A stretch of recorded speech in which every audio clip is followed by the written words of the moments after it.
Ágætu gestir, ég býð ykkur allir velkomin til þessar fundar með Ben-Dror Yemini og tilefni þessa fundar það að það voru nokkrir ágætir Ísraelsvinir sem höfðu orð á því við sendiherra Ísraels á Íslandi að það væri nú gaman að fá Ben-Dror Yemini hingað til lands, en þá sagði hann þeim frá því að hann væri að koma til Noregs og halda þar fyrirlestur og því að þar vinafélag Ísraels sem bauð honum til ársfundar, og það vildi svo vel til að hann var svo í beinu framhaldi búinn að ákveða fundi í Ameríku, þannig að hann í raun og veru á leiðinni hérna yfir og kemur við hjá okkur. Nú það ágætt að fá hann til okkar núna því að hann blaðamaður sem hefur fengist við að skrifa mikið samskipti Ísraels og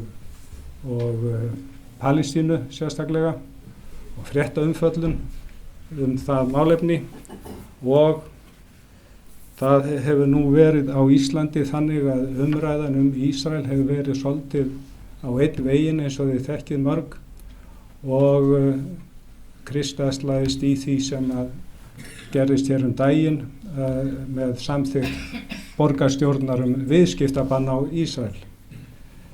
Nú, hann nú ekki komin hingað til þess að fjalla sérstaklega það, en þetta nú eitt af þessum málefnum sem hann hefur fjallað meðal annars í sínum skrifum. Þannig að hann mun eflaust koma inn á það mál hér í kvöld. Ég ætla að biðja Elvu Ósk Víum að koma hér og kynna Ben-Dror Yemini. Gjörðu svo vel.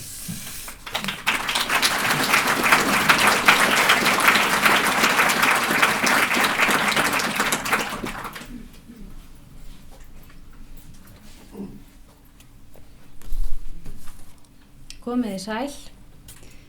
Elvu Ósk heiti ég og mér var falið hérna að kynna Ben-Dror Yemini, og ég hérna með smá texta svona að helsta. Ben-Dror Yemini fæddur í Tel Aviv í Ísrael. Hann nam mannfræði og sögu hjá Tel Aviv háskólanum og stundaði síðan nám í lögfræði. Skömmu síðar hóf hann feril sinn sem blaðamaður og sem greinarhöfundur. Árið 1986 gaf Yemini út bókina Political Punch sem tekst á gagnrýninn hátt við stjórnmálin og þjóðfélagi í Ísrael. Hann starfaði sem lögfræðingur og var meðeigandi í lögfræðifyrirtæki. Árið 2003 ritstýrði Yemini skoðunardálk í dagblaðinu Maríf og birti fjölmargar greinar og ritherðir í öðrum tímaritum. Fyrir kosningarnar 2013 var Yemini spurður af Sipsi Livni hvort hann vildi gangi í stjórnmálaflokk hennar, The Movement, og gerast meðlimur í Knesset-ráðinu. Yemini hann afþakkaði það og ákvað að halda rannsóknum sínum áfram sem blaðamaður. Undanfarin ár hefur Yemini unnið við rannsóknir og birt fjölmargar greinar varða iðnað legana. Hinnar endalausu rangfærslu gegn Ísraelsríki og gyðingdómi þess. Innan þess ramma hefur hann birt marga greinabálka viðureign Ísrael og Araba, þar sem hann rannsakar hugtökin, þjóðarmorð, flóttamenn, mannréttindi, réttarbrot, stöðu ísraelska Araba í kynþáttafjölmenningu og stöðu kvenna í ljósi umfjöllunar fjölmiðla. Á umdeildri baráttu fyrir botni Miðjarðarhafs. Allar þessar greinar innihéldu samhliða rannsóknir á hverju málaflokki sem voru taldir upp hér að framan. Samkvæmt niðurstöðum Yeminis nútíma antisíonismi pólitískt afbrigði antisemitisma. Hann færi rök fyrir því að á sama hátt og gyðingar voru settir í djöflabúning en búið að gera slíkt í sama við Ísrael. Á sama hátt og gyðingu var neitað tilverurétt hefur rétti sjálfs í raun og veru Ísraels og sjálfsákvörðunarvald Ísraels verið fordæmt. Og sama hátt og gyðingar voru sagðir ógna heimsbyggðinni er Ísrael yfirlýst þjóð sem heiminum stafar ógnaf. Í umræddum rannsóknum sínum varpar Yemini ljós á þetta stóra skarð, annars vegar gróusögur gegn Ísraels og hins vegar raunverulegar staðreyndir. Í mörg ár var Yemini hluti af Peace Camp í Ísrael og hann sótti marga fundi með stjórn PLO. Yemini er hliðhollur tveggjaríkja lausn og er á móti útvíkkun byggðar á Vesturbakkanum. Hann vill meina að öfga hægri stefnan og öfga vinstri stefnan ani að sama marki, það sé eins ríkis lausn. Greinar hans sem varða baráttu Ísrael og Araba og samhliða rannsóknir hans hafa gert Yemini að hinu mest þýdda ísraelska blaðamanni og eftirsóttum ræðumanni iðrna legana gegn Ísrael. Í september 2014 gaf Yemini út bók sína The Industry of Lies sem í marga viku toppaði metsölu bókalista. Bókin mun vera þýdd yfir á fjölda tungumála. Að svo sögðu, þá viljum við bjóða Ben-Dror velkomin. Mr. Yemini, we welcome you to Iceland. And now I hand this meeting to you.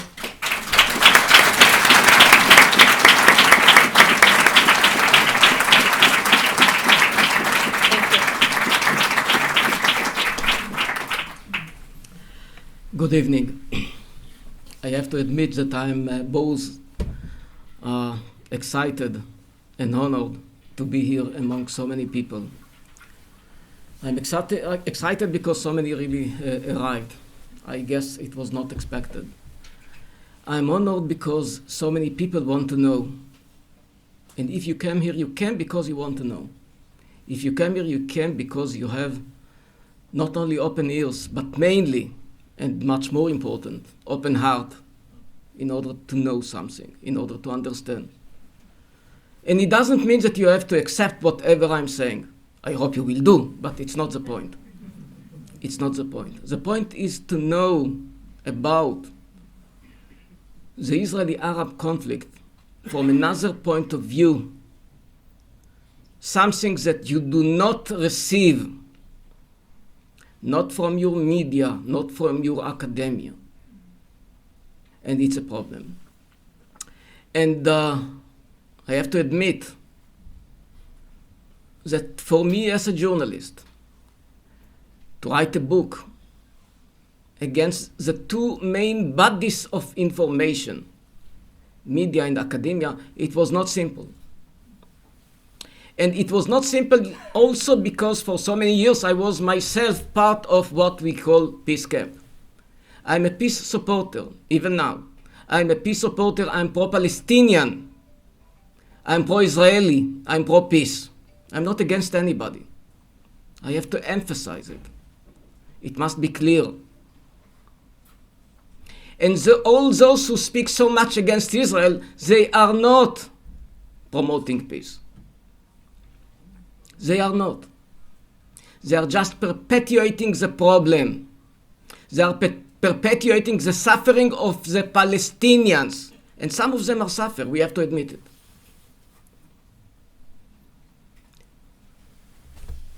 Just some weeks ago,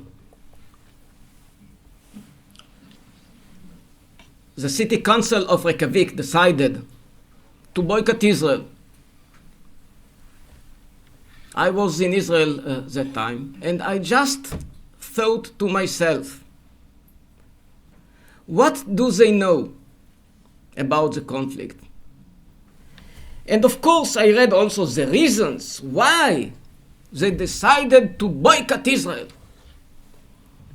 Because they support the right of Palestinians to independence. And because they think that Israel is an apartheid state. Let me tell you something. I do support, all my life I supported the right of Palestinians to state. Second thing about apartheid, Israel is not an apartheid. We will talk about it later. It never was an apartheid state. You have to be a total ignorant in order to claim something of that kind, that Israel is an apartheid state. And you will see it. And I don't think they are bad people. I don't know them. Some of you, I guess, know them personally. And this is a problem. It's not bad people who get this kind of decisions against Israel. They are not bad. You know what? Let me tell you, they even have a good will. They are really supporting human rights. I mean it. But they are manipulated. They are brainwashed. They are ignorant many times. And we have to remember it. I have nothing against them. I just want them to know. And if they are not here, you should deliver them the message. Only basic facts. Only basic facts. Let's continue. What do I mean when I say, I'm not going to show you all the presentation because we don't have time. When I say that people are brainwashed, I'll give you only just some examples. This is what is published in the international media. Gas chambers are not the only way to destroy a nation. It's enough to develop high rates of infant mortality. To those of you who don't know, gas chambers, it's what the Nazis did to the Jews. And in Europe, unfortunately, so many people believe that what the Israelis are doing to the Palestinians is just like what the Nazis did to the Jews. They are so wrong. They are so wrong, and we will see it. Now, it's so simple to check. For example, he is talking about infant mortality. Let me tell you something. Infant mortality decreased dramatically because of Israel. Infant mortality among Palestinians. But yet he wrote something which is the opposite. In order to demonize Israel. How come that a very prestigious magazine published something of that kind without any checking with something in order to verify, is it true, is it not? It was published because it was against Israel. BDS, the BDS that the city council supported, they published just some months ago, 2015, that an Israeli student Jew received from the government each year $1,100, and an Arab receives only $191. I did something very simple. As a journalist, I sent them an email and I asked them, can you please give me the source of information? I mean, you publish it as part of your propaganda to support the BDS. Can you give me the source of information? Because I have the information. I like to check. Arabs in Israel receive just the same like Jews. As you received an answer, so did I. They never answered me. Because it was a blatant lie. Let's go on. Last winter is coming, but last winter, many newspapers in the world published something which is very interesting, that Gaza village flooded as Israel opened dam gates. Wow. How terrible they are, the Israelis. How terrible they are. What they are doing to the miserable Palestinians. There was only one problem with this story. There is not any dam in the south of Israel. Not any dam. But they published it. Very prestigious newspapers. They published it. And it goes on and on and on. Just last week, BBC News, a very prestigious TV channel, radio, website, they published Palestinian shot dead after Jerusalem attack kills 2. What do you mean, Palestinian? It was a terrorist who killed 2 Israelis. But look how they manipulated the whole story. The story was not that the terrorist was killed. Of course he was killed, because he wanted to keep on killing people. 2 Israelis were murdered. It was just some days ago. And yet the BBC is manipulating the whole story. It is frightening in a way, because that's how people are brainwashed. And the same happened with Associated Express, AP.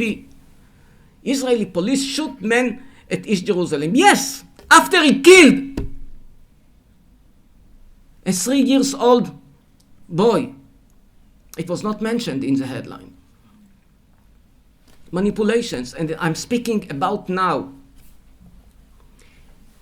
A professor from the United States, from Ivy League. Ivy League is the most prestigious universities of the United States. He published an article saying, Tel Aviv is the only Western city that does not have any Arab or Muslim inhabitants. Wow, I guess some of you paid a visit to Tel Aviv.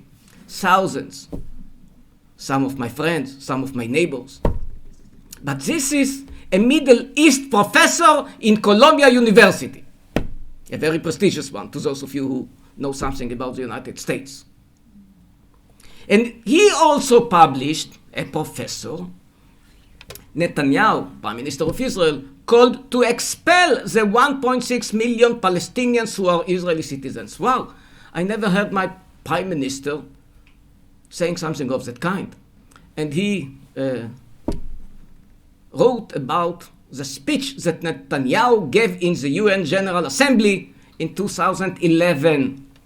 I went to that speech. What did Netanyahu say in that speech about the Israeli Arabs? He said, the Jewish state of Israel will always protect the rights of all the more than 1 million Arab citizens of Israel. What is the connection between what Netanyahu said and what the professor said about what Netanyahu said? And we are speaking about professors. We are speaking about journalists. The 2 main bodies of information. And it goes on and on. I'm not going to cover all the lies because we don't have time. This is Professor Joan Cole. Professor Joan Cole, he is the president of MESA. MESA is Middle East Studies Association, which means the president of all the professors who teach Middle East studies in the United States. And he wrote that according to the 9/11 Commission report, Al-Qaeda conceived the 9/11 operation in some large part as response to the Israeli attack on the Jenin refugee camp. It was a very interesting, a very known story. The Jenin, at the beginning, it was called the Jenin massacre. Eventually, it was found out, even by the UN Commission, never was a massacre. But where is the story and where is the manipulation? It's very interesting because 9/11 happened in 2001. But the story of Jenin, not a massacre of course, happened in 2002. But here is a professor, the president of MESA, and he wrote in an article that actually that's what the commission wrote. The commission, of course, could not write something of that kind in the report. It could never happen. But that's what we sometimes receive from professors. I want to be very accurate. I'm not against all the professors. I'm not against all the journalists. I think there are many of them that they are completely decent. Speaking about professor, I have one at home. I'm not against them. I cannot be. But we have a problem. Not whatever they are telling us is correct, and we have to bear it in mind. Let's go on. It's getting worse. I have to tell you, it's getting worse. It's getting worse because during the Nazis' time, when they wanted to demonize the Jews, what they said is that the Jew is the great danger to humanity. It was called in the literature about the Holocaust, the big lie. The big lie. The big lie that enabled them to carry on with what they did later. The extermination. Now, all of a sudden, Arun Gandhi, now the head of an institution against violence in Rochester University, he is a grandson of the very famous Mahatma Gandhi. He published an article in the Newsweek saying that we have created a culture of violence. Israel and the Jews are the biggest players. He does not even distinguish between Jews and Israel. And that culture of violence is eventually going to destroy humanity. Look how the big lie of the Nazis is coming back, disguised to decent people, enlightened people, academics, journalists, professors. But it's the very same big lie. And it goes on and on. We don't have time to see all of them, all the people who repeatedly. But this is the image eventually. That's what people think. This is the image, again and again, by cartoons. This cartoon, by the way, was published in The Guardian. Okay, we know The Guardian is completely anti-Israel. Liberal, progressive, as they call themselves. But actually, practically, mainly anti-Israeli. The point is that this cartoon was included in the studies about the Holocaust in Belgium. You see, that's what the Nazis did to the Jews. You see, that's what the Jews are doing now to the Arabs. That's how they teach about the Nazis. And it goes on and on. What happened? Sorry.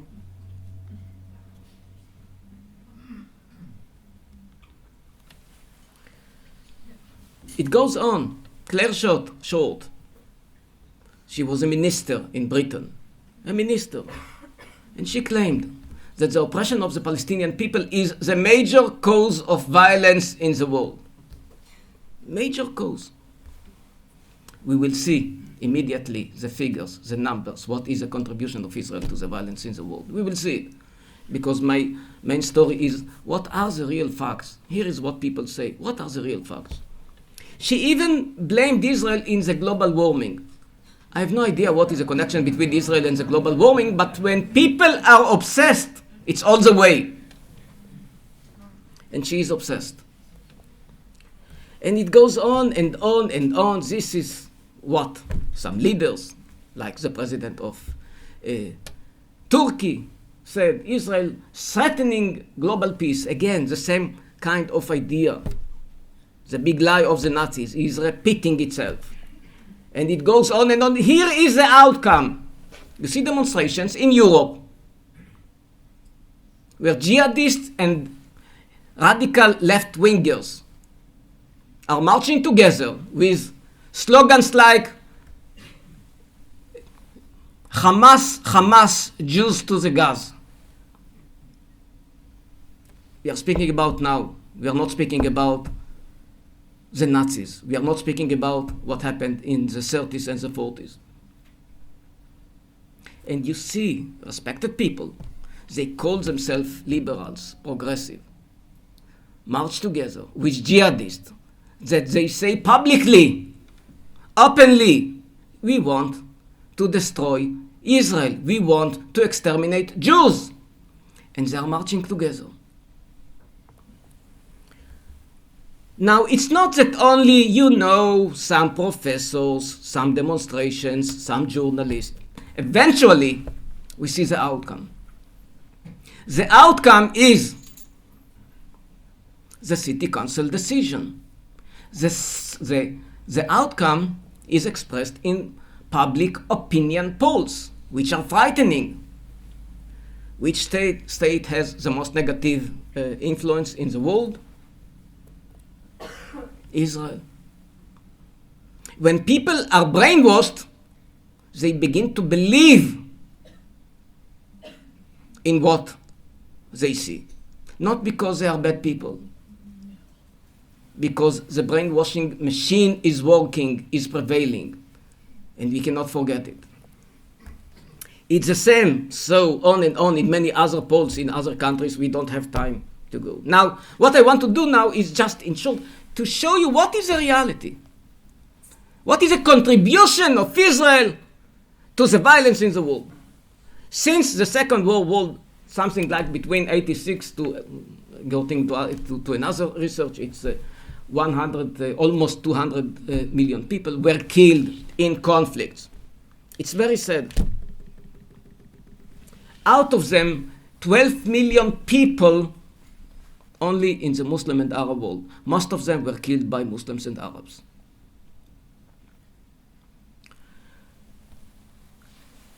In the Israeli-Arab conflict, altogether, from 48 up to now, we are speaking about between 80 to 180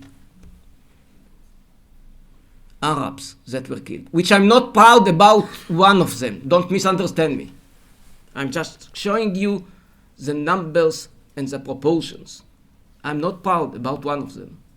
But we are speaking about wars. People were killed.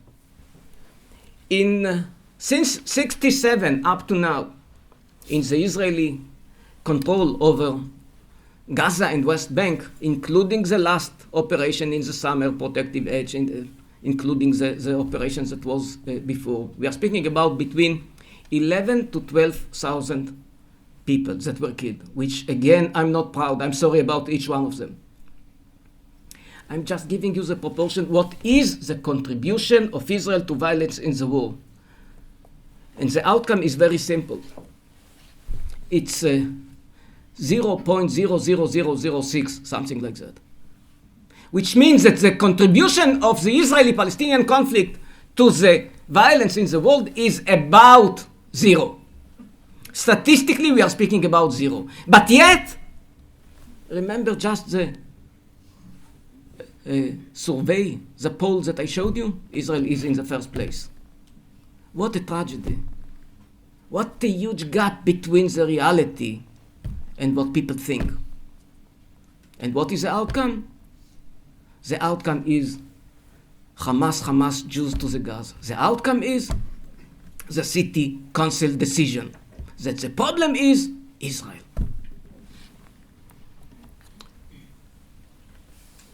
There is a new threat. We have to admit it. There is a new threat, which is the global jihad. And the global jihad has many organizations. It's a family of organizations. The most known now is, of course, the Islamic State, but we had also Al-Qaeda, and we have Taliban, and we have Hezbollah, and we have Boko Haram, and we have Hamas. Hamas is included. And I'm going to show you why Hamas is part of the family. But just in order to understand what is the contribution of the global jihad to violence, monthly we are speaking about something like 2,500 people that are killed only by terror, not speaking about wars. When we are speaking about terror, in 2013 we are speaking about something like 18,000 people. Speaking about 2014, we are speaking about more than 32,000 people. Speaking about conflicts like the wars that are taking place in Iraq and other places, and of course Syria, we are speaking about much higher numbers. Now compare it to the Israeli-Arab conflict. And this is 1 year. When we spoke about Israel, we spoke about more than 60 years of conflict. But yet people speak about that Israel is the main cause to violence in the world. They have no idea what they are talking about.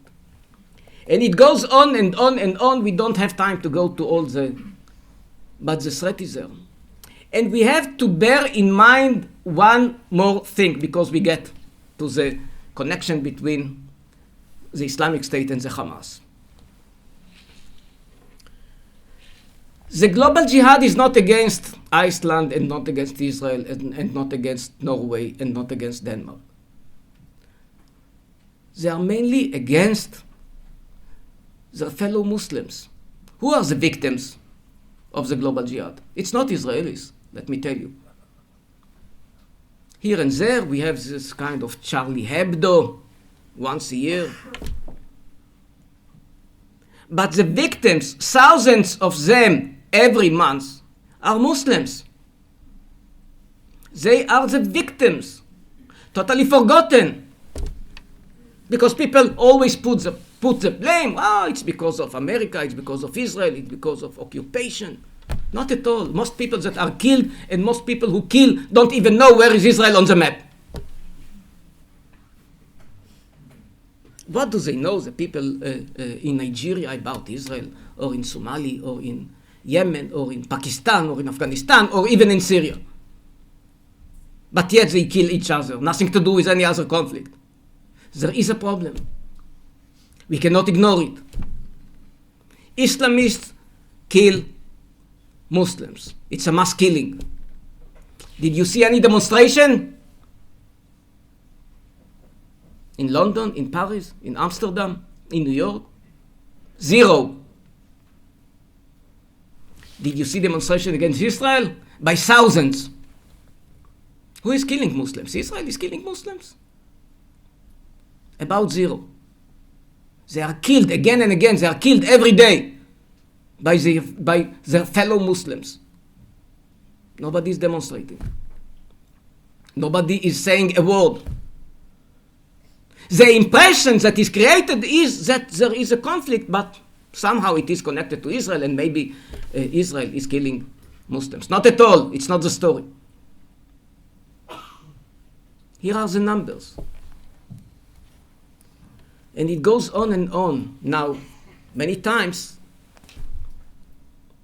people say, well, look, you speak about the global jihad, but the Hamas is against Israel. Again, people like to delude themselves. People like to deceive themselves. That the story is not what it is. That maybe Hamas is a kind of, they are against occupation. There is not any occupation in Gaza.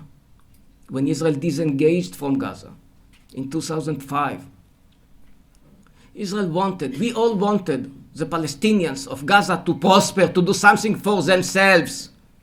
They had two options. Very simple. One is to prosper and to do something for themselves. There was not any siege and not any blockade. They decided upon something else. The Hamas took over and decided to violate all the previous agreements. The preconditions were not presented by Israel. The preconditions were presented by the Quartet, which means the UN, the EU, Russia, and the United States. And the main condition was actually enough with violence. Retract violence. And the decision of the Hamas was no. Now, when they complain now about how miserable they are, the pressure should be on them. It's in your hand. You can prosper beginning tomorrow. It could begin 10 years ago. But when you hear these people here in the city council, they will tell you that it's because of Israel. Poor people. Because of the siege, because of the blockade. Not at all. Not at all.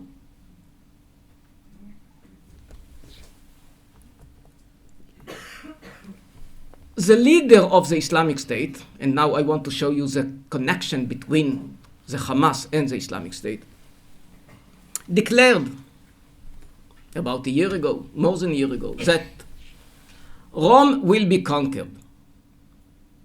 Now, why did he say that Rome will be conquered? Why the Islamic State is speaking about Rome? I'll tell you why. And how it is connected to the Hamas. because this is the main goal of all the movements of the global jihad. And why Rome? Because Rome is the capital of Christianity. We have to conquer it as part of our big dream to the Islamic Empire, Islamic Caliphate, as they call it.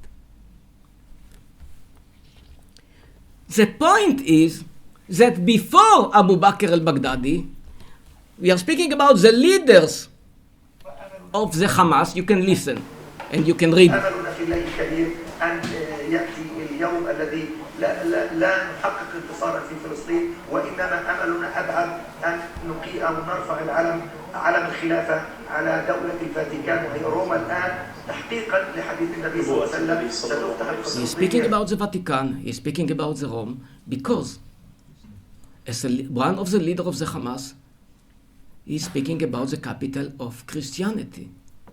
And it's not only him. It goes on and on. This, in their own voices, is Hamas. ستفتح روما كما فتحت القسطنطينية، وإذا كانت اليوم هي عاصمة الكاثوليك أو الصليبية التي أعلنت عداءها للإسلام ليمنعوا نهضة الإسلام من جديد، ستكون عاصمتهم نقطة متقدمة للفتوحات الإسلامية. It's very interesting because this person is the head of the Islamic University of Gaza. Now, a lot of universities in the West, as being very progressive, they made a coalition with the Islamic universities. They don't even know what is going on. And yet they claim that the problem is Israel. Now, it's not only that. Paragraph 7 in the charter of the Hamas is speaking about killing all the Jews. But Jews is not enough. Here is what they broadcast in their own TV channel of the Hamas. You have to read carefully the words.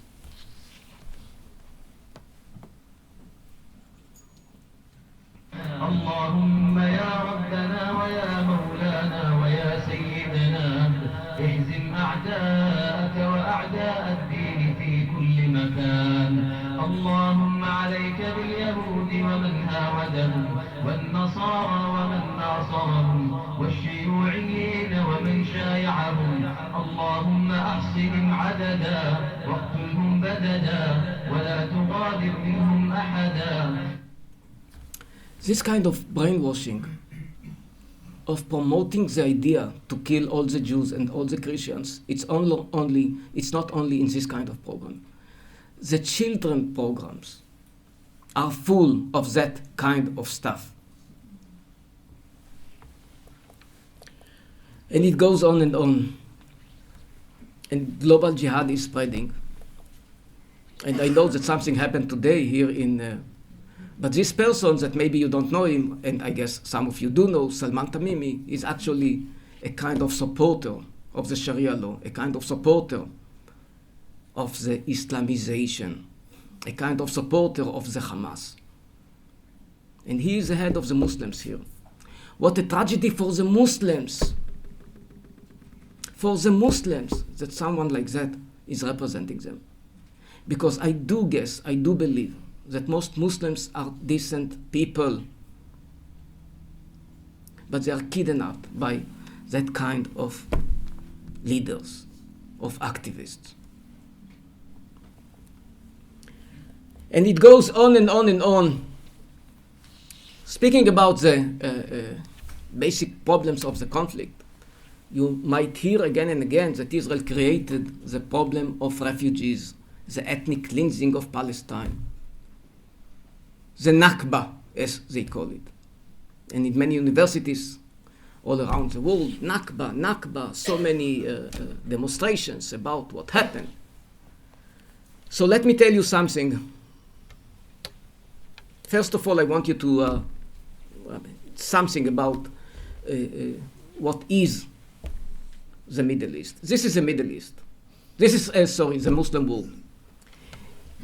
You cannot even see Israel, because Israel is so tiny. You cannot even see Israel. This is the Ottoman Empire. It is important in order to understand that until the British took over in 1917, there was not any Palestinian state. There was an Ottoman Empire. There was not any Palestine. Palestine is a Roman name, an old Roman name that was given to this piece of land and was used mainly by Christians, not by Muslims, not by Jews, by the way. When my parents grew up in Palestine, they were called Palestinians. Every Jewish institution in that time was called Palestinian Post. It was a Jewish institution. The Muslims, the Arabs, never used this name because they felt as part of the Arab world, most of them in that time supported the big Syria idea, but not Palestine. There was not any Palestinian identity.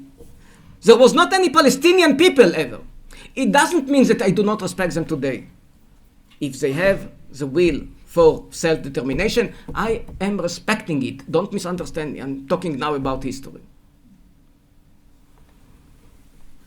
Anyway, this was the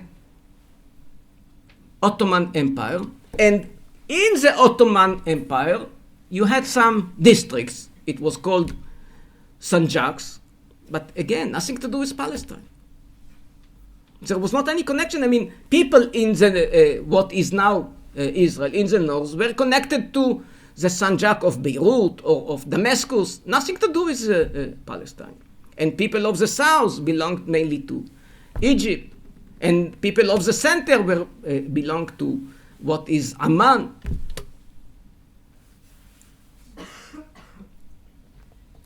It was a reality. It was the reality that people don't know, because some people really think that Israel came in 48 and occupied Palestine and revoked the Palestinian independence. Of course, never happened. Now, just if we compare between Israel and the surrounding Arab countries, we are speaking about 1.16 or 17%. People don't know even how tiny Israel is. They speak about territories again and again and again, but they have no idea what they are talking about. This is all. That's all. This is Israel. I mean, it can barely be seen on the map. Now, speaking about what happened in 48, we cannot forget what happened in the first half of the last century. And what happened? What happened is that, I'm not going to give you a lesson in history, but as we all know, all the empires collapsed. All the empires collapsed. No empires anymore. The empires were multicultural, multi-religious, multi-ethnic entities. Not anymore. The new story was nation states. Since when the empires collapsed? The meaning was that millions of people were forced out of their homelands in order to establish new nation states. The first and the most known example is, of course, what happened in Turkey. No more the Ottoman Empire, now we are talking about Turkey. And what happened over there? What happened over there was very simple. The Turks just forced out everyone who was not part of them. We all know about the Armenian genocide, of course. 90% of the people who were forced out were perished. But the big, huge wave of millions of population exchange was between Turkey and Greek. Millions. Between 1912 to 1922 were forced out. We are speaking about millions. And in that time, not now, in that time it was the standard, it was a norm. This man, Fridtjof Nansen, received the Nobel Peace Prize for initiating and conducting the population exchange. Not now again. Speaking about that time, it was a norm. The Permanent Court of International Justice of that time, 1930, decided upon that the only way to solve problems is, again, population exchange. The Peel Commission, which was the first commission that gave any kind of solution to the problem between Israel and the Arabs surrounding, was that there should be population exchange. It was a British commission, nothing to do with Israel, nothing to do with the Zionist movement. Totally forgotten. Winston Churchill, I'm going on, speaking about the first half of the century. Winston Churchill, one of the leaders of the free world of that time, declared at 44 in the British Parliament, expulsion is the method which will be the most satisfactory and lasting. There will be no mixture of population to cause endless trouble. A clean sweep will be made. I'm not alarmed by these transfers. It was the norm of the time, and people don't understand it. Why? Because people now judge Israel about 48 according to the norms of today. But in that time, it happened in every conflict. Totally forgotten. The Potsdam agreement of all the leaders of the world to transfer millions of ethnic Germans. It was decided upon. And something like between 12 to 16 million people were forced out. And it goes on and on. How it is connected to the Israeli-Arab conflict. This man that you see in the picture, sitting with Hitler, is the Mufti, Haj Amin al-Husseini, the leader actually of the Arabs, not only of Palestine, but mainly of Palestine. And this person who collaborated with Hitler declared our fundamental condition for cooperating with Germany was a free hand to eradicate every last Jew from Palestine and the Arab world. He was a very dedicated, devoted Nazi, and he was a leader. Now, when the partition resolution arrived of the UN, which means eventually enough to the British mandate, we want to solve the problem, and the problem that was adopted by the international community was 2 states for 2 peoples. A Jewish state and a Palestinian, an Arab state. By the way, they never called it a Palestinian state.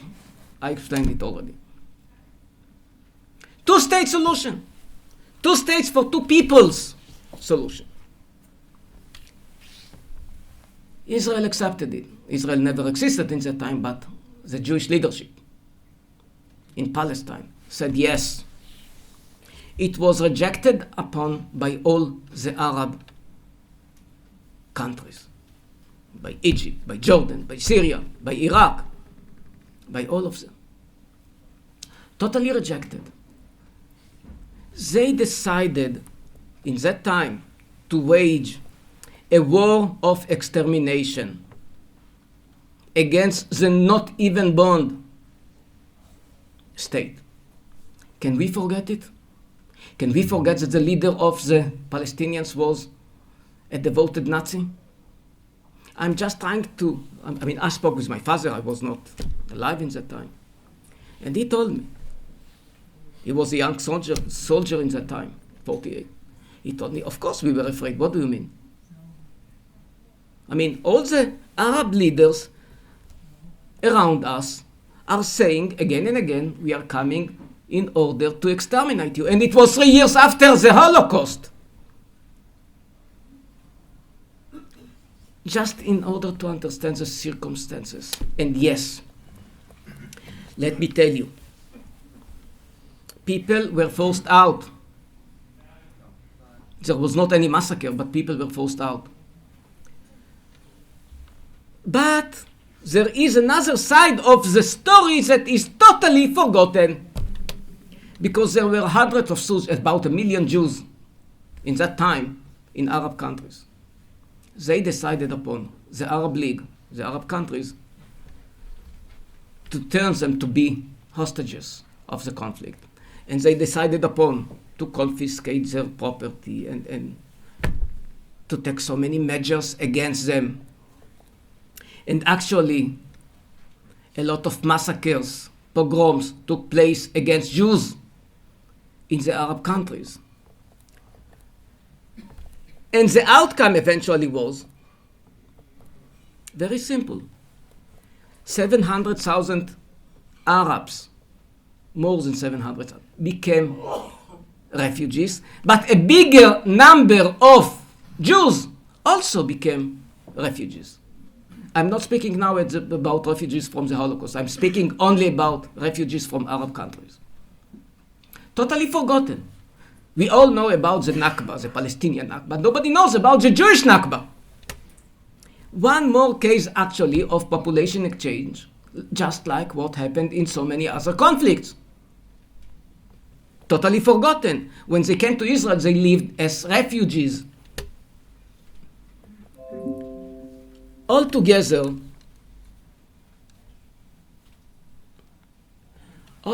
we are speaking about more than 50 million people from that time that became refugees. Who is a refugee now? Actually zero. Nobody. Did you hear about, there was a population exchange between Poland and Ukraine. 1.4 million. No one is a refugee.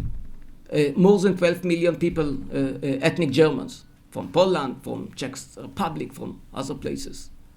How many are refugees now? Zero.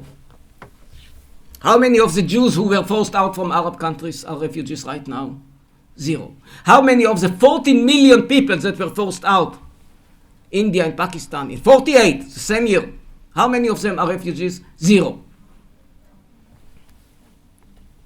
The only one group that is perpetuated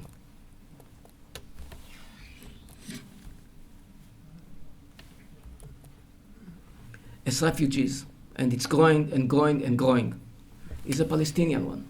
More than 5 million right now. You know, many times people tell Israel, and rightly so, Israel should obey the international law. Exactly. Now think about this graph. Both sides should obey the international law. It is something wrong with the international community if we perpetuate only one group as refugees forever. Something is wrong about it. And I skip it because we don't have time. You know, many times you hear so many professors claiming again and again that actually Israel committed a huge crime. I did something very simple. I checked how many from the people who were forced out were killed during the time of the expulsion. And you find out, of course, the highest percentage is the Armenian expulsion that became actually a genocide because 90% were killed, and on and on and on. And when you get to the Israeli-Arab conflict, you find out that I'm taking only the numbers of someone named Arif al-Arif because he is the most reliable historian from the Palestinian side. By the way, the Israeli historians say that the number is much smaller, but let's take his number. We are speaking about less than 2%. But yet, so many professors define it as one of the biggest crimes. Why? I ask them, by the way, again and again, those who do it. There is a rule, whenever you present a question to a journalist or to a professor that does not fit his fixed idea, his school of mind, he simply does not answer. Don't confuse him with facts. And the reason is, one of the reasons that the problem of the Palestinians is perpetuated is because we have two agencies. One is the Commission, UNHCR, and one is UNRWA, which is dedicated only to Palestinians. Why do we need two agencies? How come? Why one is specific only for Palestinians? Why they are not under the supervision of UNHCR? The definition of a refugee is not the same. Again, speaking about international law, how come that a definition is not the same definition to every refugee? How come?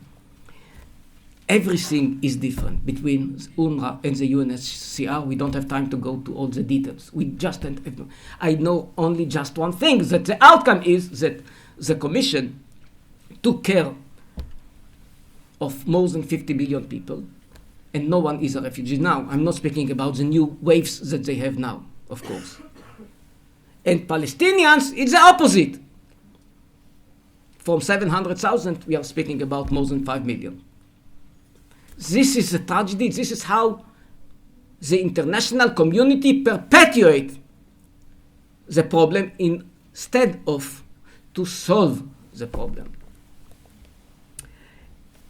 I skip it because we don't have enough time to all the story. Just one thing. I mean, one of the biggest demands of the Palestinian is the right of return. Right of return, but not to a Palestinian state, but to Israel, which means that they will have two Palestinian states. One, Palestine, that maybe they will have, and the other one, Israel, that will turn to be a Palestinian state because of the right of return. How comes that someone is looking for a state for himself, and in the very same time he is saying, but I want my people to go to another state? Let me remind you just one more thing. The Israeli control over West Bank and Gaza began in 1967. But what happened between 1949 and 1967? There was not any occupation. There was not any occupation. How come that they did not establish a Palestinian state? Ask yourself. For 2 decades they have the land. The answer is very simple. They never wanted a Palestinian state. They could have it. Only since when Israel took over, they began with this new story of a Palestinian state. And it goes on and on and on. We don't have time to go to all of it. I mean, yes, people speak about occupation. Fair enough. Why did it happen? Why Israel had to take the West Bank and Gaza Strip? Why? Because we wanted? No, we never wanted it. I was a kid in that time, and I remember myself digging in order to, because we did not have shelters. We were afraid. As a kid, I had to dig and to dig and to dig. Because when they will begin to bomb, we will have a kind of shelter, And why we were so afraid? And yes, we were afraid, I have to admit. We were afraid because look at what they said in the years before 1967. They declared again and again that they are going to exterminate the state, one after one. Every leader in the area. That's what they said. Totally forgotten. People speak about the 1967 occupation like if Israel, they wanted to grab more lands. Not at all. Gamal Abdel Nasser, the president of Egypt, again. Basic objective will be the destruction of Israel, and so on and so on. Our goal is clear. to wipe Israel off the map. And this man is very funny. The leader of what began to be the PLO, Palestinian Liberation Organization. Whoever survives among Israelis will stay in Palestine, but in my opinion, no one will remain alive. Do you understand what he said? That's what he said. And people speak again and again about the life under occupation. José Saramago, a Nobel Prize winner. What is happening in Palestine is a crime of what happened at Auschwitz. Wow. Wow. Just to remind you what this Itzik Laor, what he wrote, gas chambers and infant mortality. Here is the data of the World Bank about what happened to infant mortality among Palestinians. As you see, as I told you, it decreased dramatically. Because the moment that the Israeli occupation began, the Palestinians had a lot of benefits. I'm not saying that occupation is good. I'm not saying that how wonderful it is. But let me tell you just one thing. Before, it was much more terrible. And because of the Israeli services, health, water, a lot, education, a lot of other things, they began to prosper. Yes, I know what I'm saying now is just completely contrary to whatever you know about the conflict. But I'm talking about facts. I'm not talking about propaganda. Let's go on. When we check infant mortality in global comparison, we find the same. Palestinians are doing much better than a lot of countries, much better than the global average, much better than even Turkey. And why Turkey? In a minute I will tell you why do I mention Turkey. The same is going with life expectancy. Look at the Palestinians. It's not my data. It's only the World Bank data, whatever I'm showing you now. Much better, they live much longer than the global average. They do better than some European countries. And of course, they are doing better than Turkey. Why do I mention Turkey? Because to remind you, from Turkey there was a flotilla, Mavi Marmara, that went to Gaza because of the humanitarian crisis.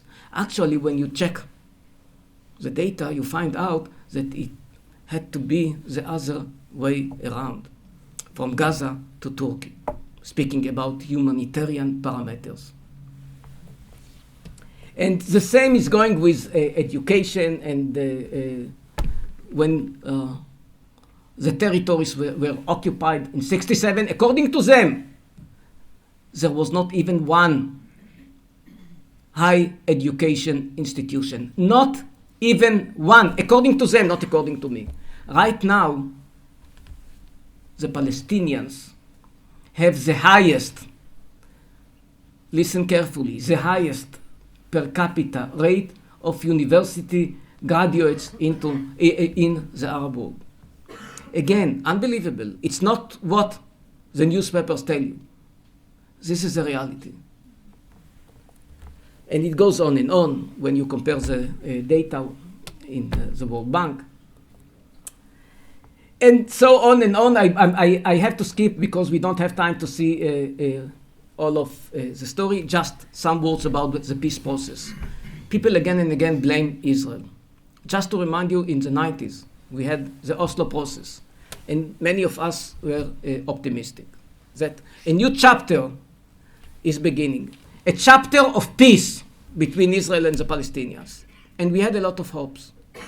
We had a lot of hopes.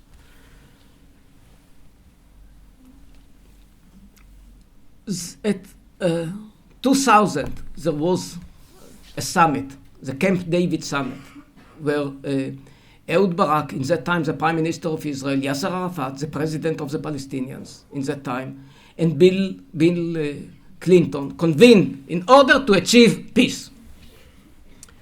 It failed.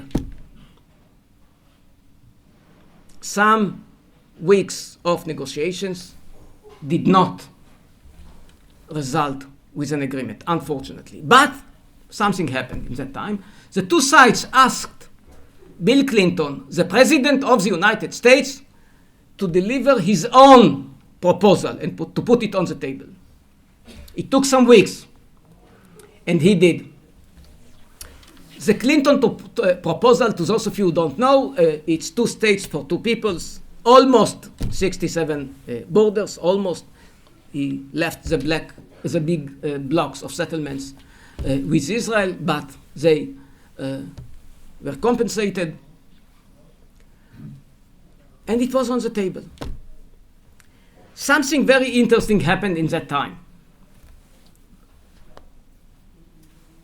The Israeli government was supposed to convene in order to decide if they're going to accept it or not.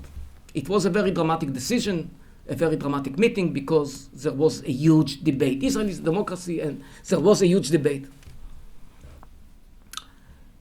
Eventually,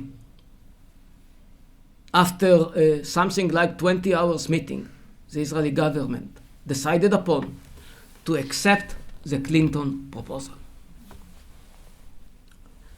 Everybody was waiting in that time for some days for the decision of the Palestinian Authority and the head of the Palestinian Authority, Yasser Arafat. 3 days after the decision of the Israeli government, he arrived to the White House in order to deliver his decision. On his way to the White House, he met in Rich Hotel in Washington the ambassadors of some Arab countries. In that time, I have to admit, there was a turning point. Why a turning point? Because, surprise, surprise, the leading Arab countries, Saudi Arabia, Jordan, Egypt, Morocco, decided upon to support Bill Clinton and the proposal. So they were sitting all together in Rich Hotel, and they told him, go and say yes. The leader of the meeting was Ben-Dror Ben Sultan. Ben-Dror Ben Sultan was ambassador of Saudi Arabia. And he was afraid. He was called the prince, a very powerful person in the kingdom. But he was afraid that Arafat will say no. Then he told him something, a sentence, which should be part of history. If we lose this opportunity, it is not going to be a tragedy. This is going to be a crime. That's what he told him. Arafat went to the White House. In that very moment, in that very meeting, he committed a crime against the Palestinian people because he said no. He could have a state,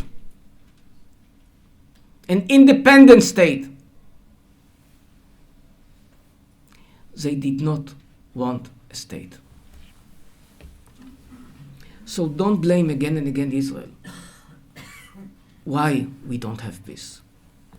And it goes on and on. By the way, the same happened in 2008 when Ehud Olmert had his own initiative, his own proposal, which was based on the Clinton parameters. And Condoleezza Rice called it best deal ever. Best deal ever. We are speaking 8 years after. And she immediately rushed to Abu Mazen in Ramallah and told him, we have an agreement. And his answer was, I cannot tell 4 million Palestinians that only 5,000 of them can go home, which means I don't want a state. What I want is that the Palestinians will be the majority in Israel by what he calls the right of return. Right of return, a right that does not even exist, as I showed you. So if you ask why we don't have peace, you have to bear the very basic facts. I mean, people speak about settlements, and you know what? Fairly so. I don't think that to speak against settlements is part of the demonization. To tell you a secret, I am against the settlements. I write it again and again. But it's not the point. It's not the problem. It's not the obstacle to peace. Because it was agreed upon anyway that the big blocks will be part of Israel. So it's not the problem.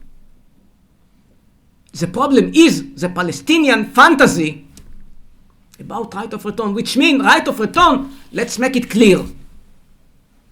Right of return, the meaning is the destruction of Israel. No Israel anymore. Sorry. I mean, we want peace. We want peace. We really want peace. We want the Palestinians to prosper, but we don't want destruction. And it goes on and on and on and on and on. We don't have time to go to all of it because I know that my time is running out. BDS, the very BDS that had a big success here in the city council. Again, people think, and when they speak about BDS, they think, well, we are protesting against human rights violations, and we are supporting, as we saw before, the right of Palestinians to independence. I support the right of Palestinians to independence. They do not support. They do not support. You know what? Let them talk for themselves, not me. Are they for peace? Are they for two states for two peoples? Or they are for the destruction, the extermination of one state? What are they? When they're coming here, they speak in the language of human rights. They are manipulating you. Here is what the two leaders of the BDS are saying.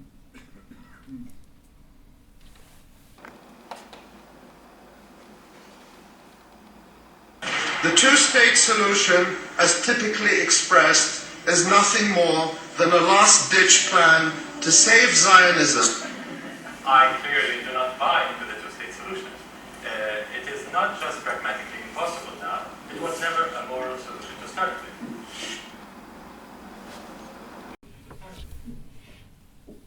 This is what they say. By the way, the leaders write it, another leader. The real aim here, Professor Asad Abu Khalil, the real aim of BDS is to bring down the state of Israel. That should be stated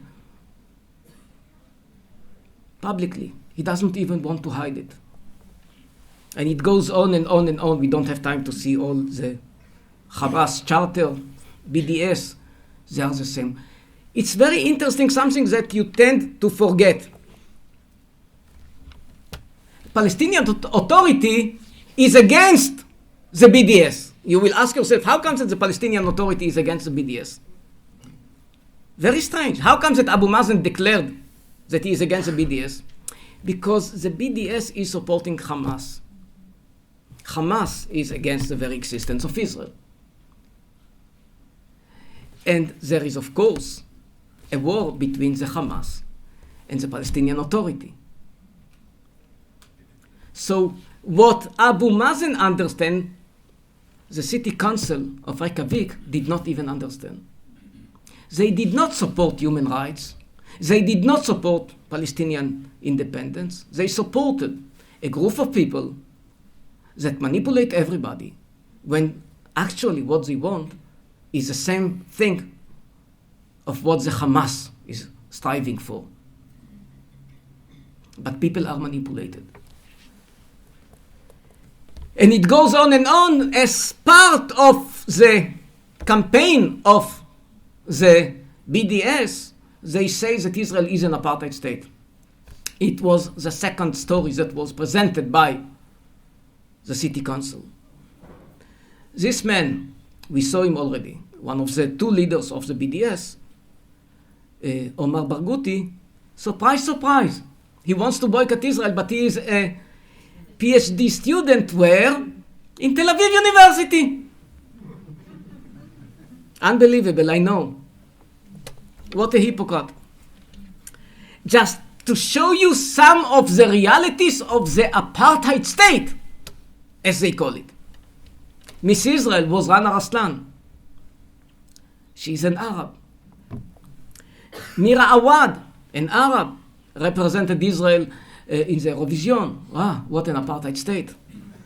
Lina Mahul, she won by masses of people who voted for her in The Voice, one of the most popular reality programs in Israel. What an apartheid state. People don't understand the realities of Israel. People don't understand that my doctor can be an Arab. My lawyer can be, I am a lawyer myself, but my judge can be an Arab.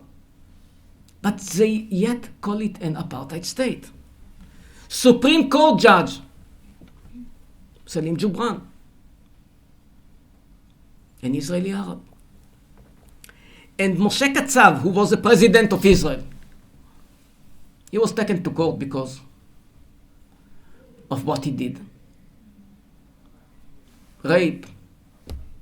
And I'm not proud about it. I'm not proud about it at all, but I'm proud about the fact that Israel is a state of rule of law. That's what I'm proud about. But the point is that he had 3 judges. The presiding judge in his case was an Israeli Arab. An apartheid state. They will keep on telling. Now, you don't know it, and most Israelis did not even speak about it just because of one reason. Because in Israel, it's a non-issue. So what? So what? But they go on from university to university, from newspaper to newspaper, to tell people, to brainwash people, that Israel is an apartheid state. The only one place in the Middle East where Arabs have equal rights, with problems, it's not easy, there are problems, but the only one place that they have equal rights is Israel.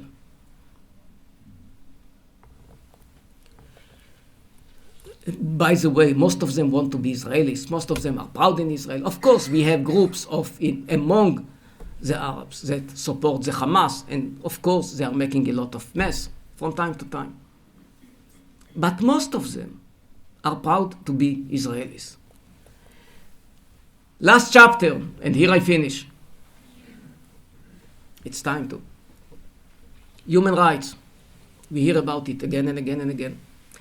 Human rights, we need something like 5 hours in order to elaborate about the story. I will take the biggest story.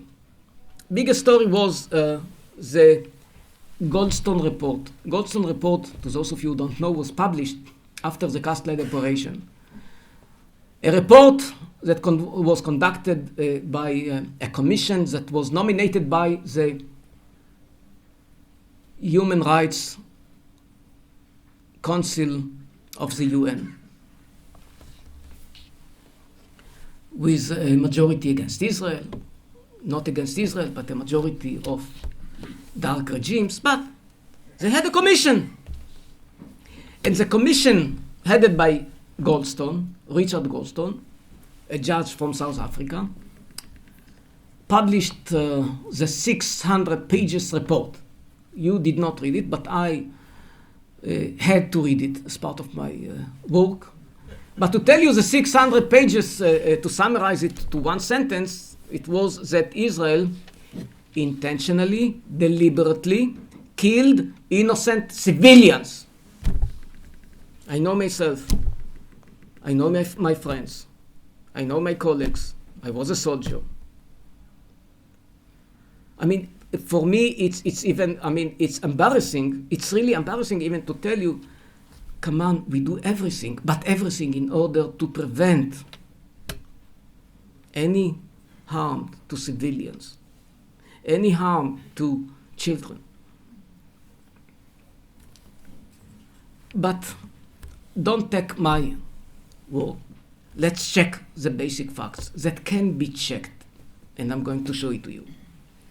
First of all, before we go to refute the report, here is the interior minister of the Hamas, Fatri Hamoud, who said, "We used women and children as human shields." He admitted it publicly, openly. He was proud of it. And here is a document of the Hamas telling the people, the militants, the activists, the IDF limits the use of fire against civilian population centers. Look only at that sentence. They know in the Hamas what Goldstone refused to understand. They know that Israel is not targeting civilians. But it keeps on. We recommend to attack from there, which means from civilian centers. Shooting from within homes of civilians is in Hamas' interest because it identifies the hatred against the Israeli army. Wonderful. You understand the manipulation of the Hamas.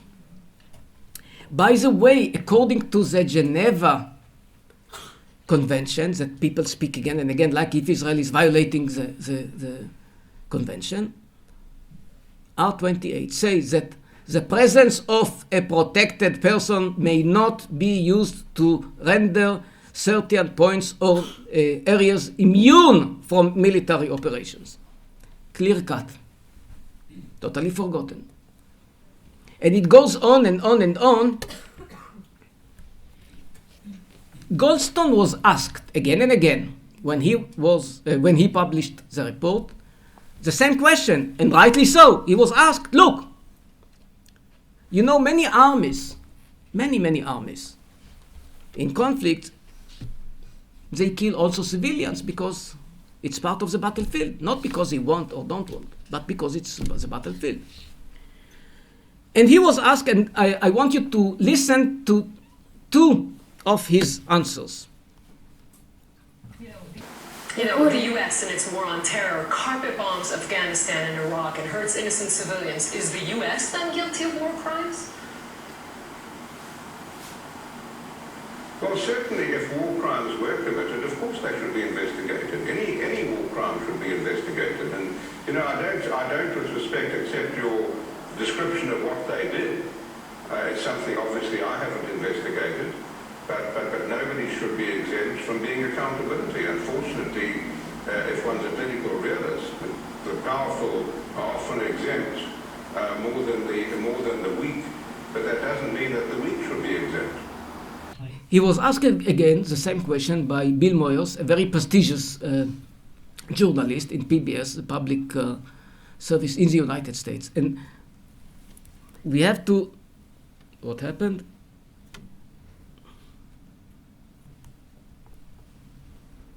Sorry. He was asked the same question, and listen carefully because he had a new answer. It's very interesting. It is claimed that if you hold them to this standard that you just described, that law prescribes for conflict, any democracy that's fighting terrorism is likely to find itself dragged into an international court of justice. I mean, do you consider that a valid concern? No, absolutely not. Take the United States fighting wars in Kosovo, in Iraq, in Afghanistan. They have certainly at a high level gone to extremes to protect innocent civilians. To those of you who could not hear, look what he answered. In the first interview he said, I have not investigated the US Army. You know what? Fair enough. Fair enough. In the second interview when he was in the United States, he had a new answer in order to flatter the Americans. The US Army has gone to extremes to protect innocent civilians. Wow. In no time, there were something like 3 days between the first interview and the second one. He conducted a new inquiry nobody heard about. But now he has an answer. But this is not the point. This is not the point, but before we get to the point, it's very interesting what the High Commissioner, actually Chief of Staff of the American Army, what did he say, and he knows something about wars, conflicts, and combatants and civilians.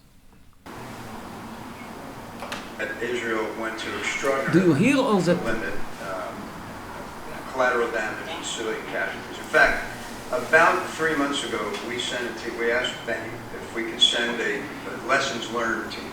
One of the things we do better than anybody, I think, is learn. And we sent a team of senior officers and non-commissioned over to work with the IDF to get the lessons from that particular operation in Gaza, to include the measures they took to prevent civilian casualties. He knows much better than Goldstone, and he's telling everybody, we, the American army, that Goldstone is saying that we are going to extremes in order to protect civilians, we send delegation to the Israeli army in order to study how to prevent any harm to civilians. Very interesting, but when you check the numbers, by the way, you find out, yes, the Israeli army killed much less than the Americans, for example, in the invasion to Iraq. But let's go on. Why did he say what he said? General Dempsey. He said because, for example, according to a report that was published just less than a year ago, when they are trying to kill this kind of targets of the Taliban, out of 2,300 people that were killed, only 300 about were actually militants, which means 1 in 9, something like that. Now, it is very interesting because of one thing. Why did he say what he said? He said what he said because the Israeli army is the only army in the world that is taking 3 measures in order to prevent any harm against civilians. 1, telephone calls to every building, to every family that might be damaged. 2nd, warning pamphlets from the air. Carefully, we know that Hamas people that are launching rockets are in the building. Go away, because we are going to bombard them. They said. And then, if the people do not understand, then they have one more measure. Small, very small, explosive. Knock on the roof munition, just to make noise. Again, in order to warn people. There is not even one army in the world that is taking that kind of measures in order to protect civilians. But the point is, and this is the main point, is that actually, it's not the main, we will get to the main point in a minute. What did other armies did in the very same situation? NATO bombarded in 1999 because of the Kosovo crisis. Many civilians were killed. So what did say the spokesman of NATO in that time? There is always cost to defeat an evil. It never comes free, unfortunately. But the cost of failure to defeat a great evil is far higher. Wow, that's what he said. The foreign minister of Britain of that time say, how dare they now produce crocodile tears for people killed in the conflict for which they are responsible? And when the UN had operation in Somalia, the spokesman of the UN power said, there are no sideliners. The people on the ground are considered combatants. Now compare it to Israel. I did something else which is even more important, which Richard Goldstone never did. He mentioned a lot of battlefields, like Kosovo, like other battlefields, Afghanistan, Iraq. I did something very simple. I looked at the numbers of how many people were killed, how many combatants, and how many civilians in every battlefield, in order to understand that maybe people are right when they're saying that Israel killed more civilians than in other battlefields. I checked the numbers. And I found out something. We don't have time to go each conflict by conflict. But what I found out is something very interesting. Here is the story. When you check, you find out that absolutely and proportionally, Israel killed much less militants and much less civilians. After I gathered the numbers, and because before I corresponded with Goldstone, I sent him the numbers. And I wrote him, Mr. Goldstone, you are completely right when you are saying that the US Army went to extremes in order to protect civilians. You are right. But if you are right, here are the numbers. The meaning is that the Israeli army went to the extremes of the extremes of the extremes of the extremes in order to protect civilians. Of course, you said the opposite, so what do you say about what I'm showing you now? As you understood, when people are challenged with facts that they don't like or don't want to know, they just don't answer. So it was the first time that he did not answer me. But he published an article, I have to say.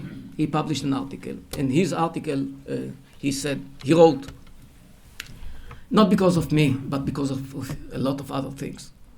If I had known then what I know now, the Goldstone report would have been a different report. I will stop here just because of one reason. First of all, we are running out of time. And so many people sitting and staying.